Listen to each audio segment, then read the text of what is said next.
algunos aspectos constructivos sobre las estructuras de hormigón armado. Bien, en la pantalla de proyección podéis ver un detalle constructivo de unión entre pilar y viga en un extremo del edificio. Digo en un extremo porque para los pilares que están en la zona interior, pues lógicamente observaríamos una viga más en la otra dirección. Esto empieza a tener más el aspecto de lo que ser el aspecto final, porque lógicamente los ejercicios de examen serán algo más complejos. Empieza a tener el aspecto de un detalle constructivo. ¿Por qué son más complejos también los ejercicios de examen? Pues porque, entre otras cosas, suelen ser estructuras en 3 dimensiones y entonces también se necesitaría otra vista para detallar la unión de esta viga con este nodo de aquí. Entonces, como mínimo, se suelen dar 2 vistas y en algunos casos incluso necesitamos 3 para definir completamente ese detalle constructivo como debe de ser. Entonces, aquí simplemente pues bueno, se ve en una estructura plana la unión entre una viga y un pilar. ¿De acuerdo? Bien, voy a empezar ya a definir algunas cosas para que veáis también cuáles son mis criterios a la hora de evaluar y puntuar las soluciones. ¿De acuerdo? Y mi objetivo, a través de estos detalles, es bueno, pues que quede claro cómo se construye, ¿no? Es decir, cómo se ejecuta. Porque hay cosas que pueden parecer muy obvias, pero si tú no las ves cómo se hacen, igual no lo son tanto. ¿De acuerdo? Ya lo iréis viendo, a qué es a lo que me refiero. Y voy a explotar cada detalle constructivo al máximo posible para que quede claro cómo se ejecuta. Esto se pone en obra durante una serie de horas, porque intervienen aquí varios profesionales, intervienen quienes colocan la armadura o la atan, que se llaman, al menos en español, en castellano se llaman ferrallistas. Muchos suelen ser de nacionalidad extranjera. Luego están quienes colocan los encofrados, sobre todo si el encofrado tiene una geometría compleja. Se necesitan auténticos artesanos y, como digo, están muy bien reconocidos, cobran muy bien, ¿no? Mejor que los ingenieros. Son los encofradores. Y finalmente pues, se procedería al hormigonado, es decir, a vertir con el tubo Treni, verter el hormigón dentro del encofrado, desde abajo hacia arriba, para ir al final. Claro, está claro que yo, cada elemento de hormigón, cada planta, la voy conectando a la planta siguiente a través de juntas de hormigonado. No puedo hormigonar de una sola masada todo el edificio, las 10 o 11 plantas que tiene este edificio, ¿no? Entonces, vamos a la primera planta, luego la segunda de esa planta, luego los pilares de la siguiente planta y así sucesivamente. Eso lo vais a ver ahora en el detalle constructivo. ¿Me escucha bien? Digo porque como está abierta la ventana, igual, ¿se oye bien por ahí? ¿Atrás? Sí. Si se oye mal, yo no me voy a romper la garganta. Cierro y ya está. No sé si preferís que esté cerrada, que preferís que esté abierto, lo que vosotros se la fixéis. ¿Está bien así? Sí. Bien. Entonces, explico más o menos cómo se ejecuta esto. Pues esto en realidad se tardan varias horas en ponerlo en pie, porque se necesita la intervención de diferentes profesionales. Entonces, o te pasan el vídeo a cámara rápida, o si no te lo explican como lo voy a explicar yo. Bien, las construcciones general, y digo general porque hay algún edificio como el edificio del B que se construyó, hay una parte que se construye desde arriba hacia abajo. Uno de los edificios es una torre elevada, los forjados luego se fueron haciendo de arriba. Normalmente la secuencia es de abajo hacia arriba. Entonces, empezaríamos haciendo el primero de los pilares, que tiene una armadura como la del pilar que he puesto de aquí.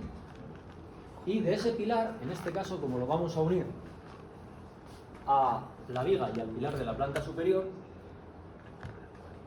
yo hormigono hasta aquí, ¿lo veis? Este es un elemento muy importante en la solución, que debe estar dibujado en vuestros detalles constructivos. Se le llama junta de hormigonado. Junta de hormigonado.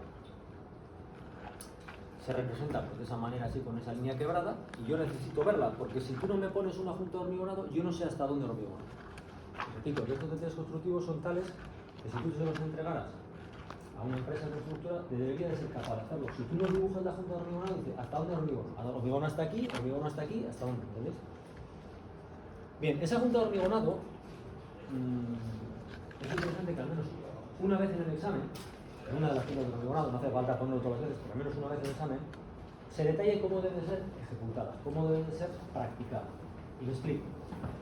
Esa junta de hormigonado va a unir dos hormigones de diferente edad. El de la planta superior, que es más joven, y el de la planta inferior, que es más joven. Bien, evidentemente, esos dos hormigones van a estar unidos a través de las correspondientes armaduras de espera. Si fijáis, en la armadura del pilar inferior no se interrumpe aquí, sino que continúa llegando hasta esta altura de aquí, ¿lo veis?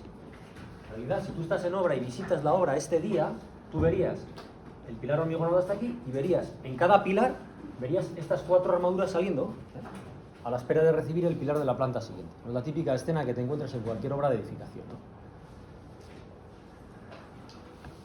A pesar de que estos hormigones van a estar unidos a través de esta armadura, que va a ser la armadura de espera, la que va a coser o unir esos dos hormigones de diferente edad, es interesante que entre el hormigón viejo y el hormigón nuevo también exista una cierta adherencia, ¿vale? ¿Y cómo se consigue esa adherencia entre esos dos hormigones en la junta hormigonado? Es muy sencillo. Lo que se hace es que esa junta debe de estar, primero, tener una cierta rugosidad para que exista adherencia mecánica entre los dos hormigones, ¿vale? Si la dejas completamente lisa, lógicamente perjudica su adherencia mecánica. ¿Cómo se garantiza la adherencia mecánica o esa rugosidad de esa superficie del hormigón que acaba recién de echar, ¿no? del inferior? Pues colocando encima una cosa que se le llama arpillera. La arpillera es como una tela de saco, como un saco, ¿no? Una tela de saco. Si tú colocas una tela de saco encima del hormigón fresco, le deja de esa forma. ¿De acuerdo? Entonces, eso es lo que se hace. Y luego se debe verter con el tubo térmico el hormigón del siguiente pilar, con la precaución de comprobar que la superficie esa que ya ha adoptado esa forma todavía está humedecida, y si no incluso se puede llegar a humedecer. Es importante porque mientras esté humedecida va a ser mejor la unión, por el endurecimiento del cemento, con respecto a la cara superior, al pilar superior. Entonces, si la junta está con esa rugosidad hecha a través de colocar encima un elemento rugoso que al estar el hormigón en fresco le deja esa forma en bajo relieve, más que tenga cierta humedad para que conecte bien, por adherencia mecánica y química, con el hormigón de la parte superior. A pesar de que siempre va a existir armadura de espera, pero es interesante también que los hormigones estén engranados. ¿Se entiende? Entonces, eso en cada junta se hace así. Y vosotros y vosotras, que no os va a tocar hacer eso, pero os va a tocar vigilar porque se haga, ¿entendéis? Entonces es importante entender qué es lo que se está haciendo y para qué se está haciendo. Entonces, al menos una vez en el examen, todas las juntas ejecutivas deben ser dibujadas en todo el examen. Al menos una vez hay que indicar que esa junta debe ser ejecutada limpia, con la rugosidad que le otorga la arpillera y húmeda, y cuando digo limpia me refiero, claro, limpia, que no haya por encima de esa junta hormigonado, antes de echar la siguiente hormigonada, que no haya encima ninguna porquería ni ningún árido suelto por ahí, porque ese punto va a ser un punto de unión con respecto al pilar de la superior. Estamos hablando de uniones entre los hormigones, porque evidentemente luego hay una armadura de espera que está cosiendo los dos hormigones de diferente tipo. Bien, eso le afecta también a esta junta de hormigonado, que luego hormigonamos hasta aquí y queda esto saliente. Y en este segundo hormigonado hormigonamos la viga. Todavía no hemos hablado de vigas, porque hemos empezado hoy con las estructuras de hormigón armado y hemos visto los pilares. Pero bueno, una viga, su armado no es muy diferente al de un pilar. Hay una armadura longitudinal y una armadura transversal, como podéis ver aquí. Además, en este caso se han dibujado a colores algunos de los elementos para aclarar un poco y que no sea todas las rayas que no se quedan distinguir bien, ¿no? Entonces, por lo menos en este primero se ha utilizado pues, un código de colores, ¿no? Entonces, en este caso, en la viga, la armadura longitudinal se ha coloreado de azul y la armadura transversal se ha coloreado de rojo. Cosas importantes en el detalle constructivo y que suelen ser errores durante la corrección de los exámenes. ¿No? Por ejemplo, hay gente que estos cercos de aquí que los sigue dibujando dentro del nodo, aquí. Y eso es imposible, no me caben porque tengo los cercos del pilar. Entonces, siempre será continuidad a la armadura transversal del pilar y estos cercos de aquí se interrumpen a una distancia de 5 centímetros, que es de las pocas cotas que tenéis que aprender de memoria. Esa distancia sí tenéis que saber, 5 centímetros, ¿vale? No colocar el cerco justo a ras entre la junta, entre la unión entre el pilar y la viga. Y aquí no hay junta de hormigonado, señores. Hay gente que te dibuja aquí. Aquí no hay junta de hormigonado, aquí se hormigona todo el elemento horizontal, ¿entendéis? La junta de hormigonado está aquí. Aquí no hay junta de hormigonado, esto se hormigona de una sola vez. La viga esta. Es como coger ese pilar y tumbarle. Al final eso es una viga. Otra cosa importante que suelen hacer es, una vez meterte aquí los cercos y no dar esa distancia de 5 centímetros. Otra cosa, la armadura del pilar, o sea, la armadura de la viga no se puede interrumpir aquí. Tiene que estar en un encastre, en un empotramiento con cierta profundidad dentro del nudo, ¿entendéis? Entonces, no necesito que me acotes esta patilla de la armadura longitudinal ni esta prolongación. No necesito que le pongas una distancia, porque en la asignatura de tercer curso, llamada Tecnología de Estructuras 2, aprendéis a calcular esas distancias, que se las llaman longitudes de anclaje. Hay una fórmula muy sencilla que te permite calcular qué longitud tienes que dotar a ese anclaje. A cada anclaje, en realidad, porque todas las barras en hormigón deben de ser ancladas. Entonces, la distancia no vais a tener datos en UC2 para calcularla, pero joder, que no se interrumpa la barra aquí, ¿entendéis? Y mucho menos por aquí. Que entre dentro de una distancia y ser generosos en la dotación, porque no hay restricción de dinero. Poner hasta aquí o hasta aquí, me da igual. Pero que la barra entre aquí, si no está mal, ¿de acuerdo? Al menos ese criterio estaría bien. Y luego, si os fijáis, la armadura superior tiene un anclaje mayor, con una forma de anclaje que se llama anclaje en patillo, ¿vale? ¿Por qué creéis que tiene un anclaje mayor la armadura de la fibra superior que la armadura de la fibra inferior? ¿Por qué creéis?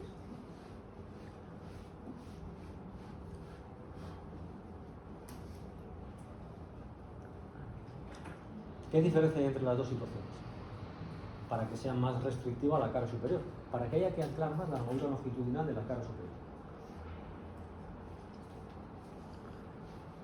Siempre digo, no estoy aquí midiendo ni calificando, ¿eh? O sea, está libertad, solamente buscando participación.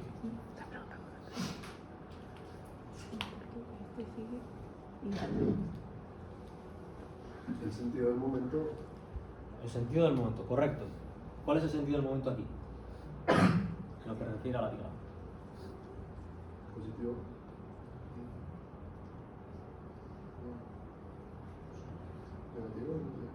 Negativo. Negativo. Mira, normalmente si tú tienes una viga simplemente apoyada, normalmente los momentos suelen aparecer positivos, ¿no? Y este sería el aspecto que tomaría la deformada. Son momentos positivos. El signo habitual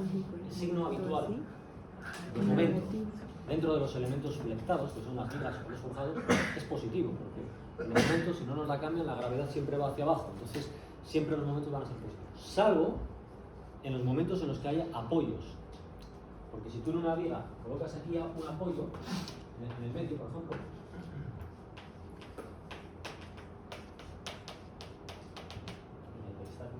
si tú colocas aquí un apoyo, aquí ahora cambia, aquí sería positivo, pero aquí para abrazarse al apoyo tiene que cambiar, y aquí lo mismo.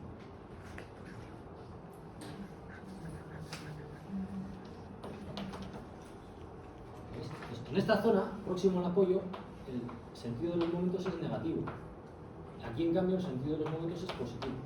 Entonces, aquí, esto no es exactamente esto, ¿vale? Porque esto en realidad es una viga así, y esto aquí está empotrado. En realidad, el modelo estructural de esto es esto, no esto. Pero lo que quiero decir es que cada vez que la viga se apoya, en este caso incluso con un empotramiento, el momento cambia de signo. Fijaros, mira qué fácil, ¿eh? Si tú vas a decir, ¿cuál es la característica que tiene un empotramiento? Que es, idealmente, infinitamente rígido a giro. La diferencia entre un empotramiento y una articulación es que la articulación permite el giro relativo entre las dos barras, en cambio el empotramiento no. El no permitir el giro significa que la deformada de la viga tiene que partir con tangente horizontal, es decir, que al dibujarla tiene que arrancar así, con tangente horizontal. Hará así, pero ya sabéis que aquí voy midiendo el giro de cada, ¿no? Así es como voy midiendo el giro de cada sección, ¿no?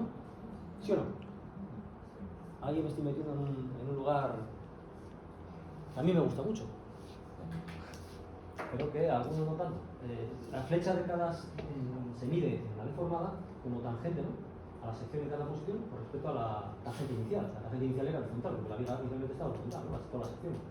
Pues el giro, Bueno, pues el giro aquí justo en el empotramiento, tangente horizontal, 0. Claro, eso es la condición de empotramiento. En cambio, en una articulación tendría un pequeño giro ya de entrada. Como sucede aquí, ¿no lo veis? Aquí ya tengo un giro de entrada. En cambio, aquí no. Entonces, ya veis que por diferentes razones, aquí el momento es negativo. ¿Se ha entendido por qué el momento aquí es negativo en la viga? ¿Sí o no? ¿Alguien no lo ha comprendido? ¿Me puedes repetir, por favor? Vale. ¿Cuál es el momento de la explicación que te ha generado las dudas para incidir en él? Cuando el apoyo del medio, pues ya que también sigue el movimiento. Vale. ¿Esta figura de aquí? Sí, por ahí. Vale, muy bien, mira.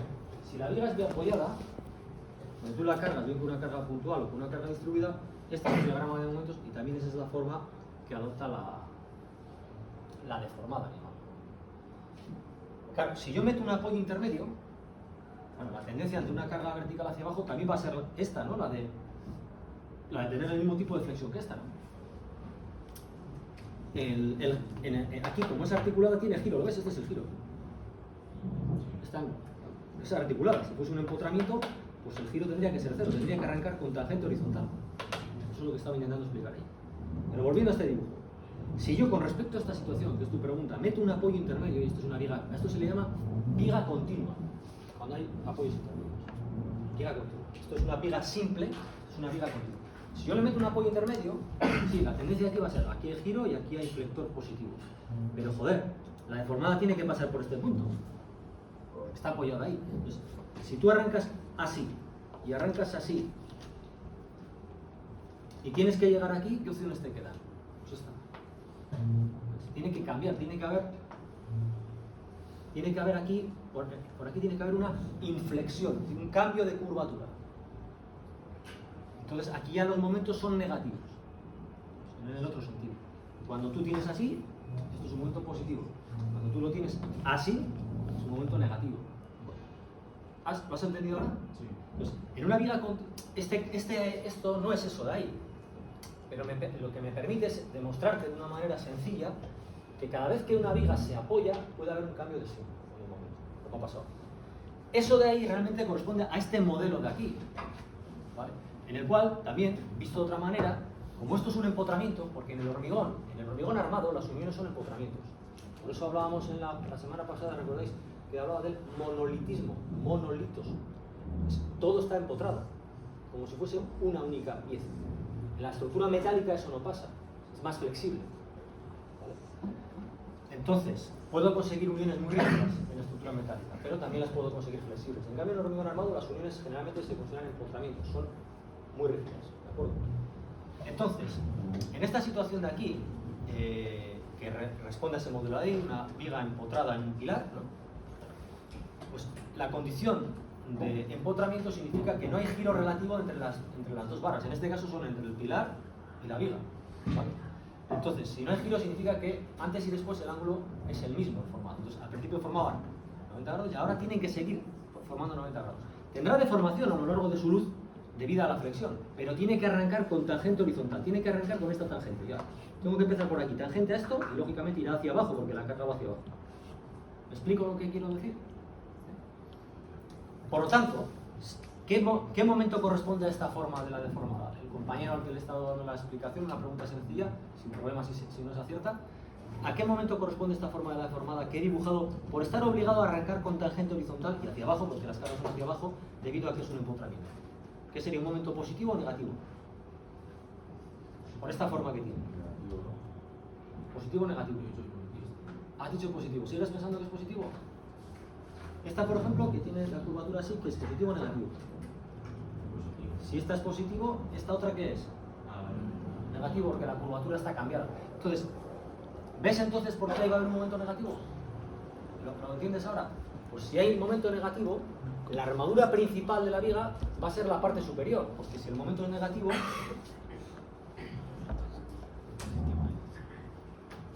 si el momento es negativo es así, ¿no? Es con esta forma, ¿no? Dirías tú, bueno, así por un lado y así por otro lado, ¿no? Momento negativo, ¿no? Bien, pues, entonces significa que aquí está la extracción, la parte superior. Entonces, esa es la armadura más crítica desde un punto de vista mecánico.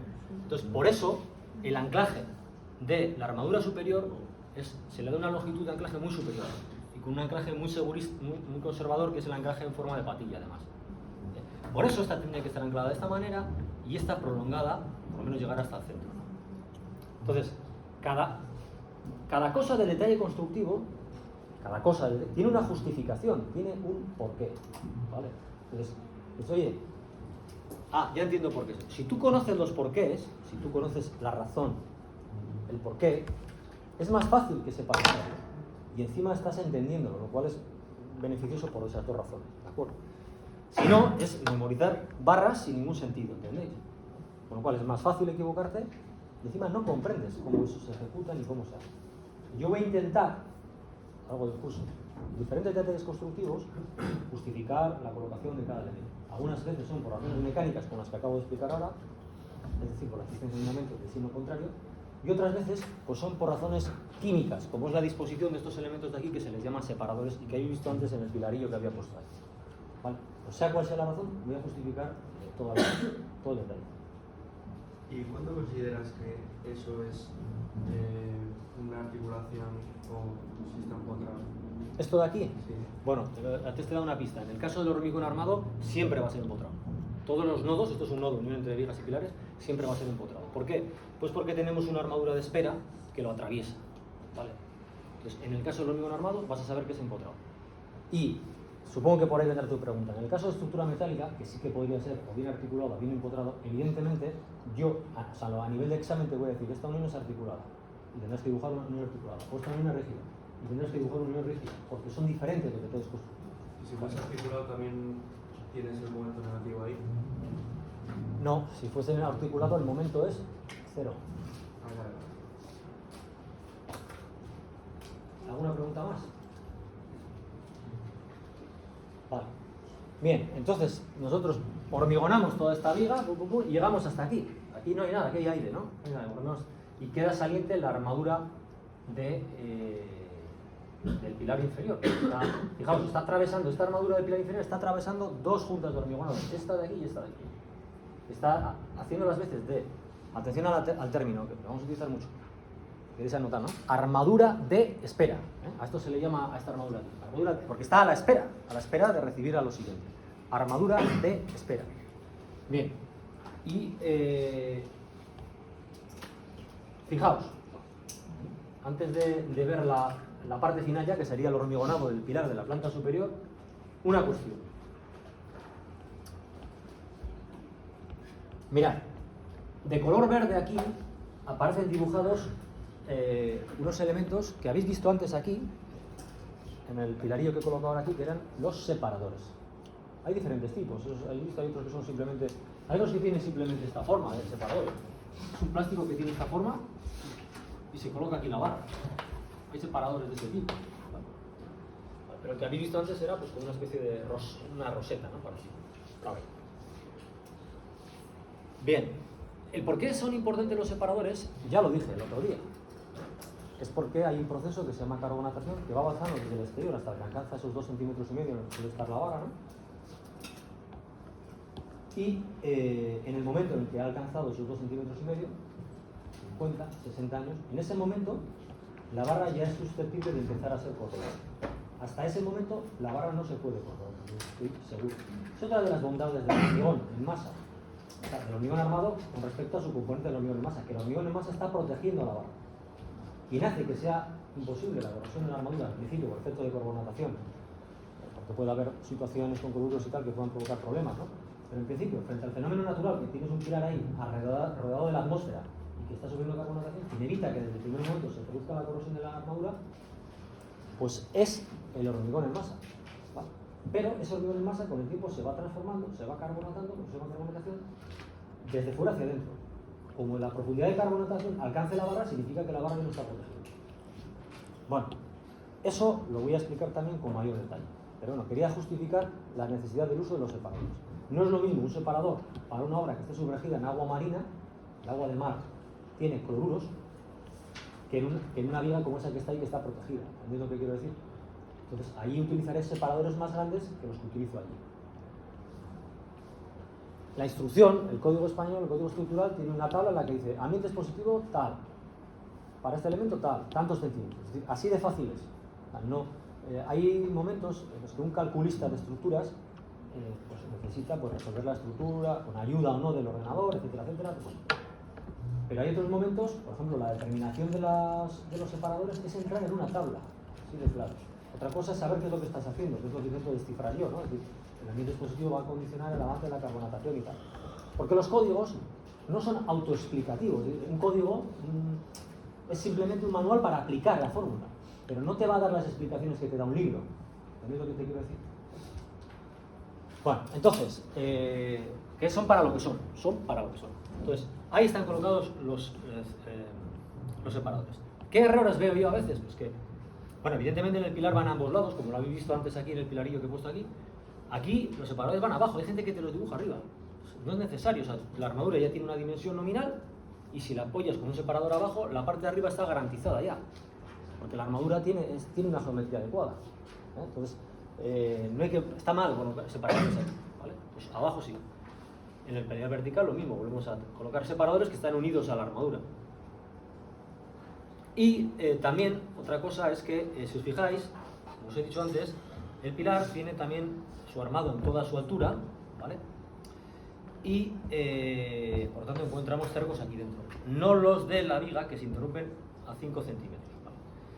Pero es importante también comprobar, vosotros lo deberíais de hacer, que los cercos están colocados de tal manera que este cerco no queda pegado ahí junto a lo que va a ser luego o sea, que no queda la armadura justo a la altura de la junta hormigonada. Entonces, se coloca en realidad o sea, se suele colocar la armadura de tal manera que la distancia del cerco más próximo a la junta de hormigonado sea la mitad de la distancia entre cercos.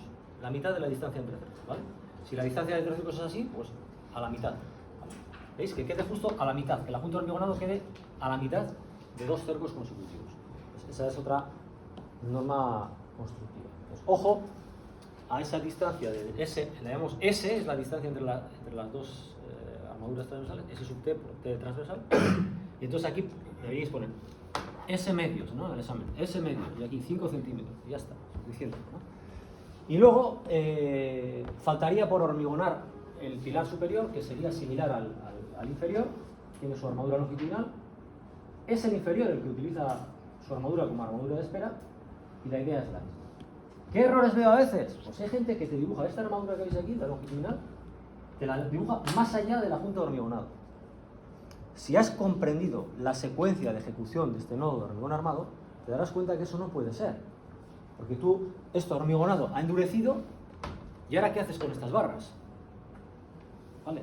No las sumerges en el hormigón fresco, ni tampoco vas a hacer unas perforaciones para pasarla. A veces se hace, cuando se te ha olvidado armadura de espera, se perfora, se mete una armadura y tal. Pero en principio, casi siempre, las armaduras de espera se disponen en ese mismo momento, ¿de acuerdo? Entonces,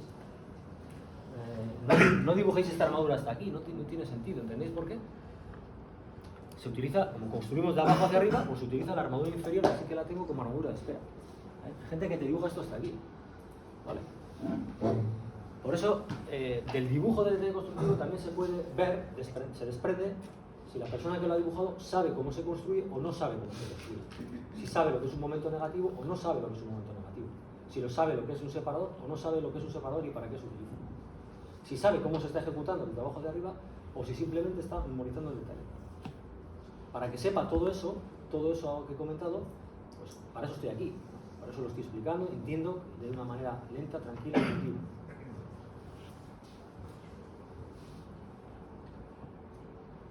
Bueno, las armaduras están unidas. Dentro de a la hora de dibujar esto, el error admisible completo la pregunta. A lo que voy, por ejemplo, cuando hacíamos dibujo técnico 2, sobre todo diagramas de piezas, con Pablo teníamos un error que podía variar. Me refiero, si el punto o la viga tiene que estar aquí, tienes 1 milímetro en el dibujo que puede variar. ¿Entiendes lo que digo? Sí, bueno, vale. A ver si, vamos a ver si consigo responderte, ¿no? No es una clase de dibujo técnico. Ni siquiera hay que dibujar con escuadra y cortador. Se puede dibujar a mano alzada. Lo que sí que pido es limpieza, porque hay gente que dibuja a mano alzada. Hay gente también que dibuja con rectas, o sea, con rectas, que hace unos detalles muy bonitos. Pero incluso a mano alzada se puede hacer. Error admisible. Bueno, por un ejemplo, ¿no? No hay una cota máxima de error admisible en milímetros. En este caso, por ejemplo, el caso que te acabo de decir, el error admisible es que, joder, para que no me generes dudas, joder, o sea, que no me pongas aquí justo, que entre dentro, claro. O sea, que sea claro. ¿Vale? Error admisible, pues la armadura aquí tiene que dar 5 centímetros, hay que acotarla. Me da igual que lo ponga más de pequeño, si pones la cota ya sé que está a esa distancia y que la armadura se vea que no está pegada aquí. Error admisible aquí, lo mismo, que no me quede colgada aquí ni que pase aquí. No voy a estar midiendo, oye, haz un milímetro más, no lo voy a hacer, pero joder, que quede claro que se apoya aquí, que toque aquí, pum, ya está, porque toca, en realidad toca. Si tú me lo descolgas, mal, si tú lo dejas aquí colgado, mal. No sé si te he respondido. Sí. Vale, o sea, al no ser una clase de dibujo técnico, no preciso de una determinación de cuáles son los casos. El dibujo técnico necesito precisión. Yo tengo que indicar el nivel de precisión. Pero aquí no necesito precisión. Necesito que esté claro cómo se hacen las cosas. Entonces, si esto queda colgando, entonces tú intentas demostrar que llega hasta aquí, tocando. Ni que pase ni que se quede atrás. ¿Alguna cuestión más? Con lo de los cercos en los pilares que ponía antes, que va disminuyendo la distancia cuando te acercas hacia una viga o una losa, ¿eso cómo se conlleva con lo de la mitad de la distancia del último cerco hasta la junta? Bueno, pues si se han ido reduciendo un poco aquí en la proximidad del nudo, pues lo haces a la mitad con respecto al último.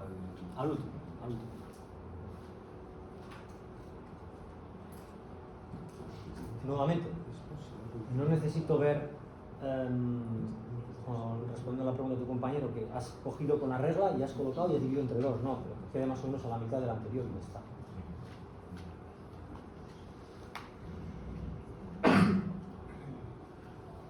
Los cercos van a estar siempre más cerca.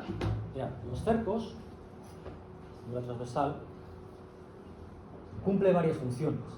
Por una parte, en el caso, por ejemplo, de los pilares o soportes, de abrazar la armadura longitudinal para que no se me abra. Hay otra función importante de los cercos, que es la que condiciona su distancia y su diámetro, que es, los cercos están destinados sobre todo a recibir esfuerzos que van en la dirección transversal, porque es armadura transversal. ¿Quiénes generan esfuerzos en esa dirección?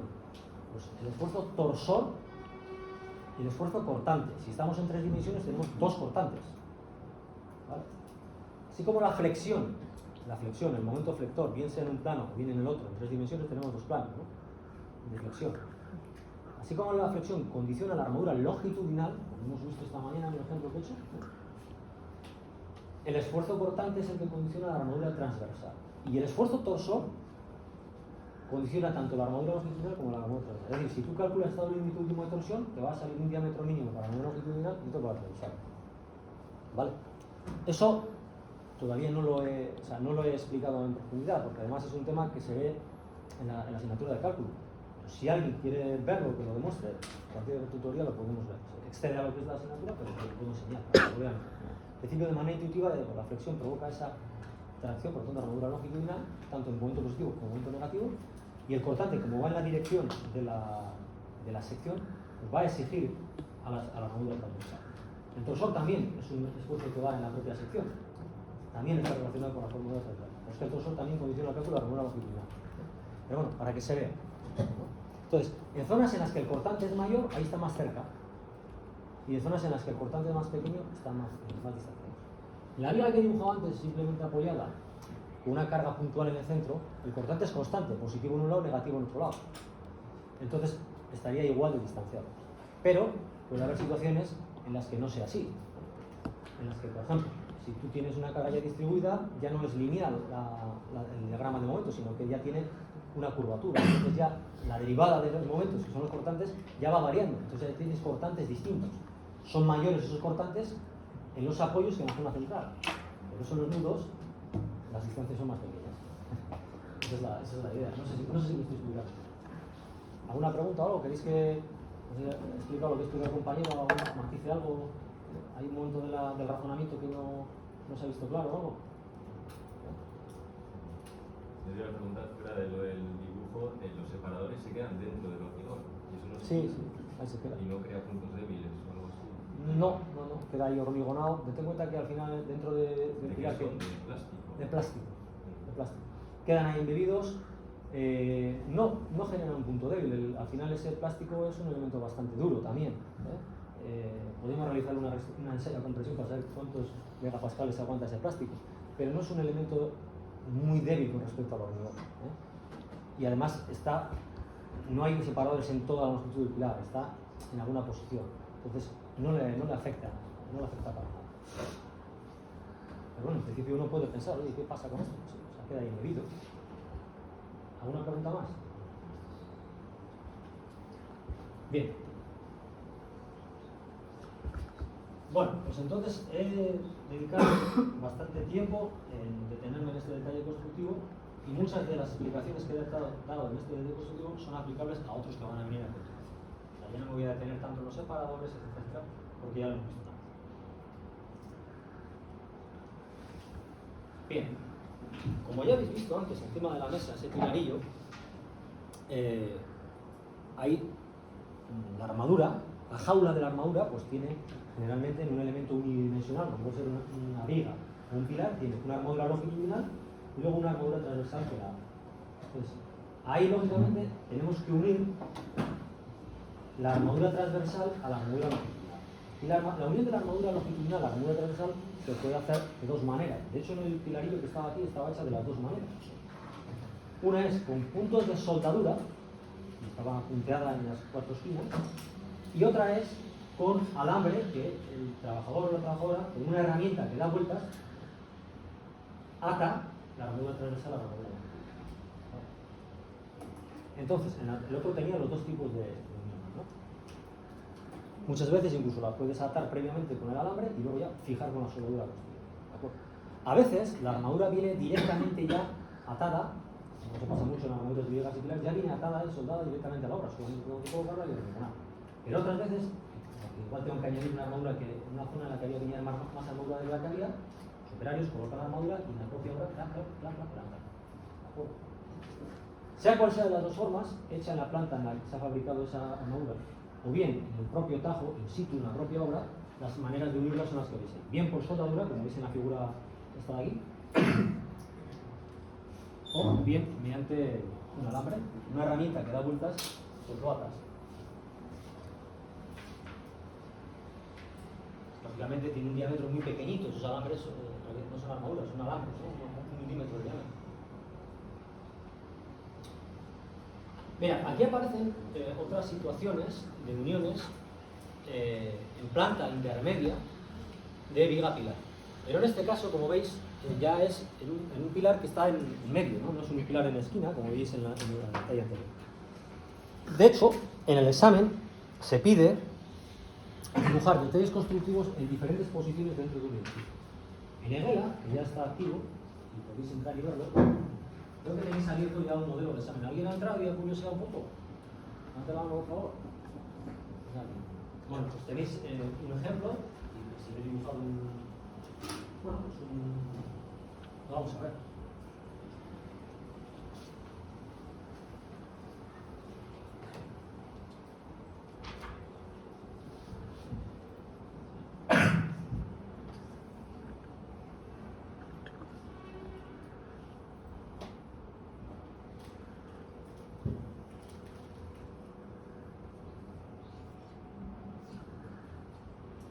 Ya sé que es viernes y que es la última clase y que estaréis cansados. Entonces, pues bueno, intentaré levantar un poco el pie del acelerador y ir un poco más tranquilo en esta parte final. Y ahora esta parte es más tranquila, si vais a ver simplemente un modelo de examen, ¿no?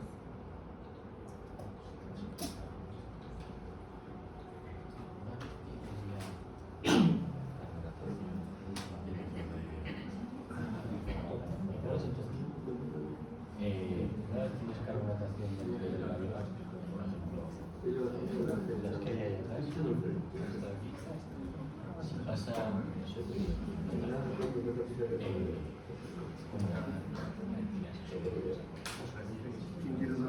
si realmente ha llegado la carbonatación, primero lo que haces es coges la viga. Mira, voy a responder una pregunta que no sé si la habéis escuchado para allá al fondo. ¿La habéis escuchado? ¿Importa repetirla, por favor? Que cuando tienes un pilar o una viga, si te ha llegado ya el proceso de la carbonatación, cómo reestructuras la viga, la cambias y la vuelves a... Entonces ahí al lado. Con algo tan potente que tienes, joder, cada lado eso. Te va a venir bien, porque eso es jefe de obra. Bien, tú imagínate que esa viga que está ahí, yo creo que puede tener carbonatación, porque ha aparecido una fisura o algo. No es una viga. Yo cojo, primero, no lo sé, de momento no lo sé. Pues voy con un martillito en algunas posiciones de esa viga y buscaré zonas que no sean muy sensibles, no una zona, por ejemplo, próxima a la zona del momento. Buscaré zonas en las que el momento sea, el centro sea más pequeño, zonas que estén menos ubicadas. Pico con un martillo, clic, clic, clic, clic, hasta descarnar esos 2 centímetros y medio en una de las esquinas. Y ahí se coge un spray que se llama fenoftalina, una sustancia química que se llama fenoftalina. Ese spray es una especie de pHímetro, un medidor de la acidez o basicidad del hormigón en masa. Cuando el hormigón en masa se encuentra carbonatado, su pH, ya sabéis que el pH neutro, que es el que tiene, por ejemplo, más o menos, ¿eh?, la piel, es 7. En situaciones ácidas, pues el pH es 8, 9, 10. Situaciones ácidas son 6, 5, 4. Situaciones básicas son 8, 9, 10. Pues bien, el hormigón en masa, cuando tú lo recién descargas, o sea, cuando lo viertes, tiene un pH en torno a 12. Es bastante básico. Es bastante básico. De hecho, una de las cosas que dirá el técnico o la técnica de prevención de riesgos laborales es que si estás en un túnel que echan hormigón fluido, bunita, para sostener, entre otras cosas, ¿no?, para sostener la clave y el túnel, si te cae una gota de bunita, que es un hormigón muy fluido que se proyecta con la bunitadora, pues te dirá que te eches un producto para que lo limpies rápidamente, porque no solamente va a dañar a tu piel algo que es ácido, sino también algo que es básico como es el hormigón. Lo limpias, tal, y puedes ir un agua, jabón y punto. Vale. Si no, te deja como un rojecito. Entonces, todo esto es para decirte que el hormigón es básico. Durante la carbonatación, el hormigón pasa de un pH de 12 a un pH de 9. Cuando tiene pH 9, significa que ya ha llegado la carbonatación. Entonces tú con ese spray de fenoftalina le metes, le pasas la zona que has picado y has descarnado esta para ver la armadura, y va a haber una zona del hormigón que va a tener un color grisáceo y la otra va a tener un color violeta. ¿Vale? Va a permanecer con su mismo color en una parte hasta una profundidad y en la otra cambia. Entonces, ¿dónde se encuentra esa interfaz o esa separación de la zona gris, el color original del hormigón? También hay hormigones blancos, ¿no? Vamos a pasar un hormigón gris. La zona gris y la zona violeta está marcando precisamente a donde ha alcanzado la carbonatación, porque la fenoftalina es un producto químico que es como un pH. No sé si recordáis el tornasol o esos especies de como cartulinas que se metían dentro de las soluciones en las clases de química para medir el pH. O incluso si alguien tiene una piscina, también pues en la piscina controlas el pH, porque echas cloro para que los niños no se intoxiquen, ¿no? Tienes que echar cloro para desinfectar ese agua y que no te salgan algas, pero tampoco te puedes pasar. Entonces, la fenoftalina es un pH que cambia de color cuando alcanza se reduce esa basicidad. Entonces, tú ves dónde está la interfaz que está separando la parte gris de la parte violeta y esa está ahí. Si esta parte ha alcanzado ya la profundidad de la barra, porque tú has pegado con el spray, pegas unos segundos, hostia, ha alcanzado la barra, entonces tendríamos que descubrir la armadura, toda la armadura longitudinal, descubrir en esas 4 esquinas, limpiarla con un producto pasivante y volver a echarle ya no un hormigón sino un mortero para que quede tapadito. Así es como lo resolveríamos. Si tú echas con el spray de fenolftalina y ves que la carbonatación todavía no ha alcanzado, bueno, puedes optar simplemente por tapar eso con mortero y dejarlo, o incluso pues hacer, depende, si quieres ser más conservador, pues actuarías en toda longitud y harías lo mismo. Bueno, te he explicado primero cómo se mira, cómo se decide si actuar o no y cómo actuar. ¿De acuerdo? De hecho, creo que tengo hasta una. Aquí quiero frenar un poco. Creo que tengo una fotografía de Iñaki, que es un profesor, que tiene una fotografía muy chula de su experiencia profesional en la empresa veterinaria, antiguamente la Bain. Bueno, voy por pasos. Si vienes a ver lo de Vela, y voy a ver también lo de Fenolftalina.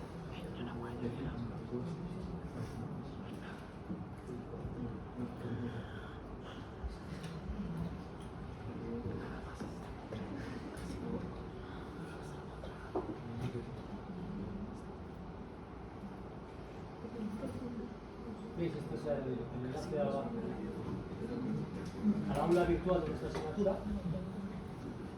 Y bueno, vamos a ver. Vamos a poner. Mira, lo podéis poner también en francés, oye.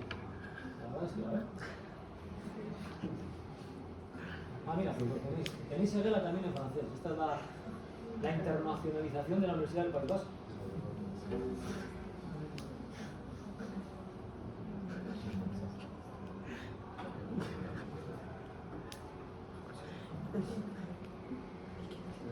Bueno, vamos a poner en castellano.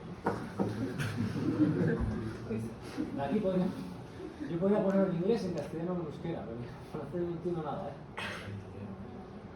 Italiano más fácil. En italiano, pues bueno, pues no sé mucho, pero creo que hacer una lengua también, bueno, el francés también es una lengua que procede del latín, pero es menos intuitiva. No para mí. Toda la fonética de las palabras que utilizan a la hora de hablar son diferentes a las nuestras.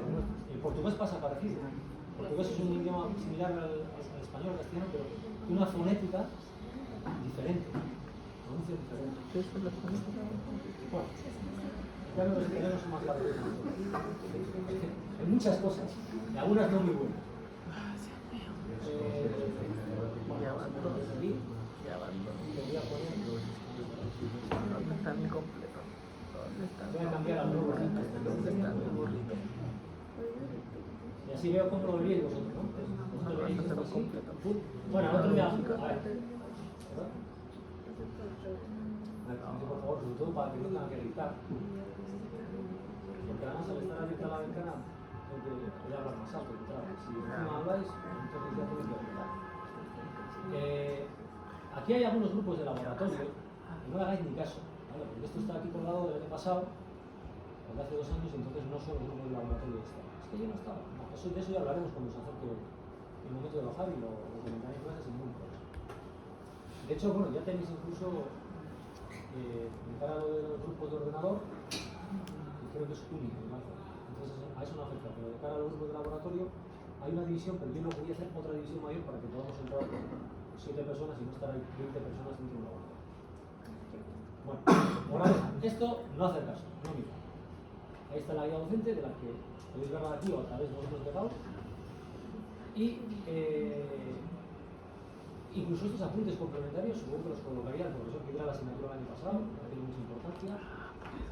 Podéis mirarlo claramente.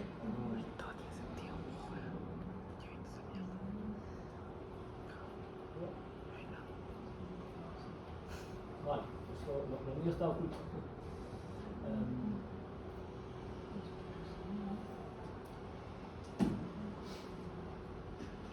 Esto tiene su historia, la guía. Ya por aprovechar, por relajar un poco tanto bombardeo que si la armadura es 30. Este fue un examen en época de pandemia. Me tocó hacerlo desde casa, porque estábamos confinados, al menos aquí en España, desde casa. ¿Cómo preguntas tú a una persona que te dibuja un detalle constructivo que tiene a mano todo el material y todo. Nada, hacemos unas imágenes de detalles constructivos y el tipo pregunta tipo 3. Que pasaban rápido para evitar que la persona copiara. Diría, ¿qué cabrón de chus? Joder, ¿y cómo quieres que lo haga? Si quiero hacer de una manera que evite la copia. Cámara, cada uno con su cámara y tal. Increíble, increíble. El ejercicio, lo mismo, el pórtico. Tal, se daba en cámara al alumno, me lo enviaba, oye, que no he llegado, tal, joder, y yo, envíamelo ahora, que si no, no sé si lo estás haciendo con copia. O sea, fue realmente, o sea, yo reconozco que para los alumnos y alumnas fue un momento de tensión, no sé si se comprendería también las razones por las que se tuvo que hacer así, pero desde luego para el profesor no fue menos, una tensión de puta madre. Llegaba la hora del examen y decías, joder, a ver, cruzo los dedos a ver si me funciona esta historia. Estabas en casa ahí con bata y zapatillas diciendo, a ver si esto funciona, joder. Esa es la realidad. ¿Sí? Me ha recordado ahora, al ver eso, los momentos interesantes que hay. Entonces eso queda ahí, espero no tener que volver a utilizarlo. Por lo menos en toda mi vida. Con instrucciones para el examen, porque había tal.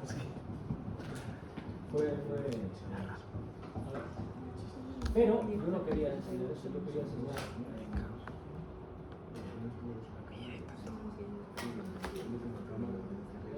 constructivos.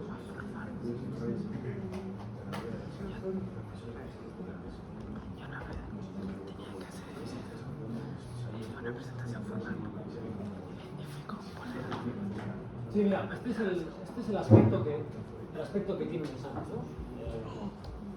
Presenta un edificio con su alzado, planta y perfil y se piden detalles constructivos, sobre todo en las uniones muchas veces, ¿no? En diferentes posiciones del edificio. ¿De acuerdo? Entonces, yo ya os voy a dejar uno de estos para que empecéis a hacer algún detalle. En este caso de hormigón armado, porque todavía no hemos visto metálica. Y es muy importante que lo hagáis, bueno, como en tiempos de pandemia, fotografía, correo y enviar. Yo edito ese PDF y os marco las correcciones, ¿no?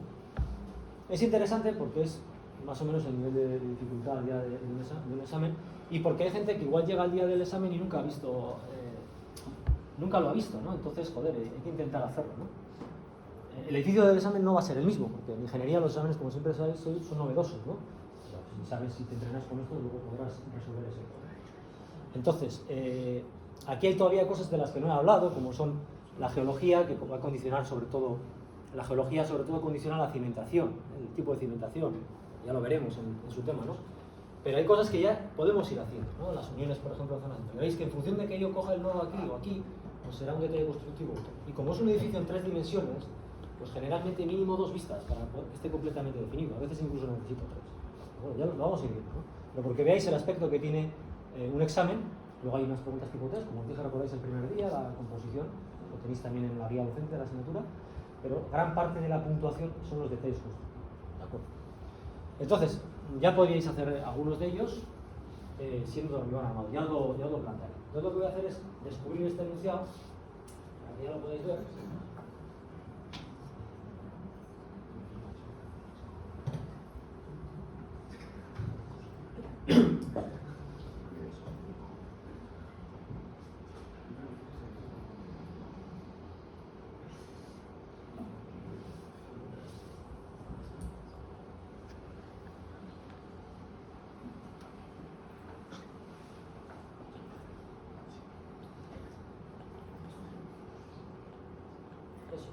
Ya sería visible, si alguno estáis ahora con el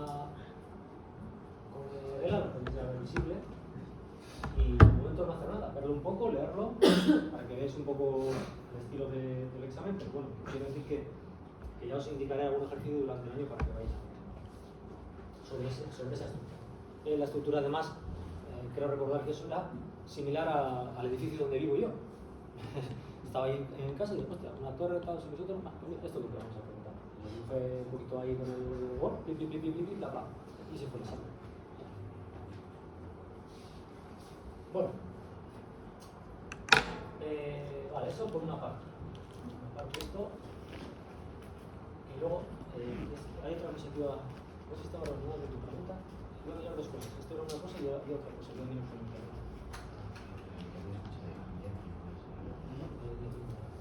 bueno, respondemos respondiendo a tu pregunta, lo del tema de fenolftalina, pues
bueno, este es un tema que vamos a ver más hacia adelante conmigo,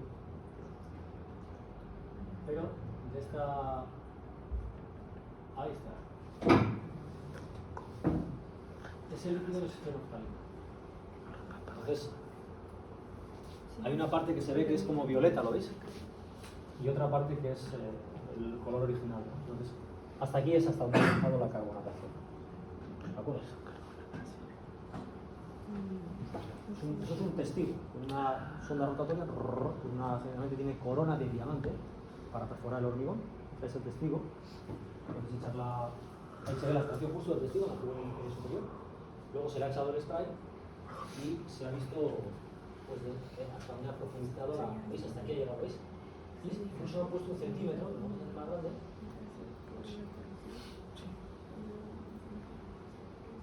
1, 2, 3, 4, 5, aproximadamente 5 centímetros. Se ha profundizado ya 5 centímetros, es posible que ya haya alcanzado la armadura, porque ya hay un espesor de ese nivel. Y es posible pues que haya que hacer lo que te acabo de decir.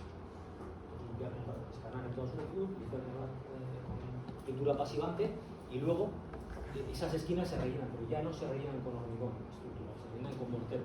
La diferencia entre el hormigón y el mortero, hormigón de cemento y el mortero de cemento es la grava.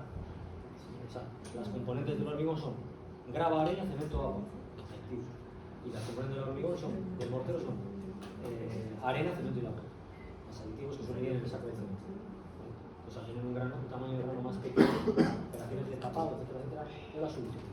Porque lo que quieres es volver a taparlo desde un punto de vista químico, no mecánico. Eso es que vale el mortero. Porque evidentemente el mortero no tiene la misma resistencia que el hormigón, es más pequeño. Los morteros se utilizan para tapar agujeros, hay morteros para unir ladrillos, ¿no? En cambio el hormigón estructural se utiliza para lo que estamos hablando en esta estructura. Montar, por ejemplo, un pilar, una viga, que ya es resistente, puede tener de resistencia de presión 25 megapascales, 30 megapascales. En cambio el otro hormigón a compresión resiste menos. El mortero a compresión resiste menos. Bueno, pues nada, para que veáis esa fotografía de hoy. Es un proveedor de muchas de estas fotografías que además me ha facilitado, porque el año pasado dio algo de esta asignatura.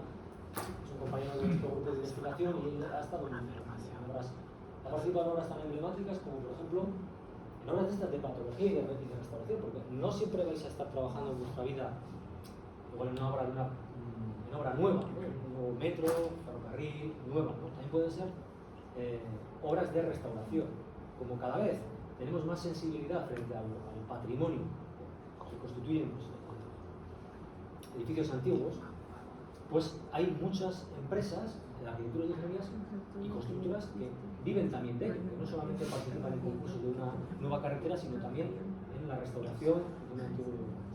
Hay que ir con mucho cuidado, hay mucho tema de normativa, ¿no? Y ya que está, por ejemplo, aquí en Bilbao, ha estado en la restauración del Teatro de Campos Elíseos. Y alguna vez en su despacho tiene una fotografía de justo antes de empezar a actuar. Y su empresa, Tecnalia, ha estado también en obras de este tipo, de patología y reparación, en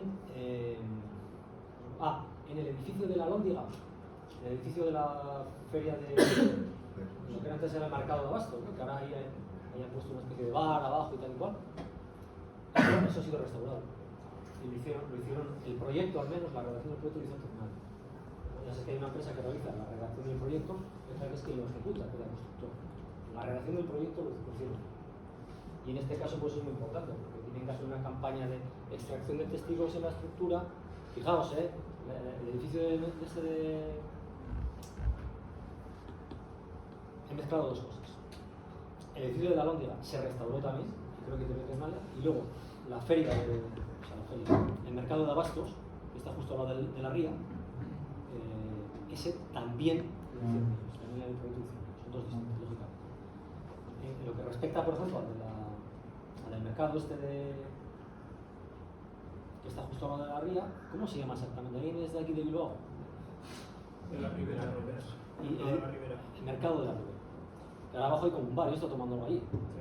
Pues ese toca música y tal, o sea, lo han puesto así muy chic. Ese edificio fue restaurado por estos también, Tecnalia. Y hicieron, además, yo fui a una charla en la que nos daban ellos los Tecnalia y indicaban unos mapas muy chulos en qué zonas de la estructura habían sacado esos testigos. Claro, no lo van a sacar en la zona de máximo momento, donde la sección está más limitada. Una campaña de sondeos, realizando también ensayos de compresión para comprobar la resistencia de compresión de esos hormigones tan antiguos. Y son proyectos a mí que me gustan mucho porque además me gusta mucho el patio. Entonces, bueno, quiero decir, también podéis pertenecer a empresas en las que trabajéis en ese tipo de ejecuciones. No siempre va a ser una nueva carretera, un nuevo viaducto, un nuevo ferrocarril.